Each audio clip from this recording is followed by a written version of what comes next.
Okay, so what are the one or two emerging trends in sourcing? I don't know if you even want to give this away, that this could be inside information. So what are the one or two emerging trends in sourcing that nobody's talking about, but you feel are just around the corner? Specifically that you think people should be, particularly CPOs, CFOs, should be thinking about right now? I think actually the real question is, because there are a lot of things that people are talking about, but instead of, I would rather put it, what is it that people are talking about, but nobody is really doing? And I think an area like ESG in the context of sourcing is still very much evolving. Everybody has it as a priority on PowerPoint as part of their strategies, but very few is able to translate it down to, when we run sourcing project number 25, how did ESG impact our selection criteria? That's the thing and the challenge that a lot of companies are struggling with, translating the good intentions into real actions. And then the last thing that I'll mention, which I see picking up here, is really an evergreen, and that's e-auctions.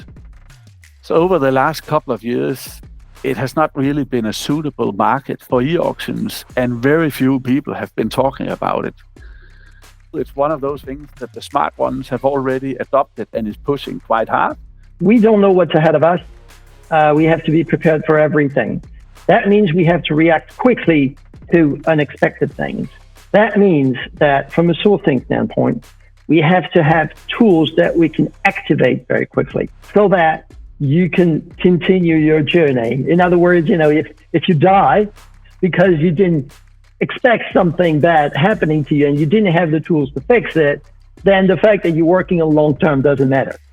Again, that's the modularity, the agility of the tools you're using. To me, that's key. You have to be able to look at your supplier relationships. Are you building up supply networks which there is a partnership? Because resilience actually comes from when suppliers will make you a priority.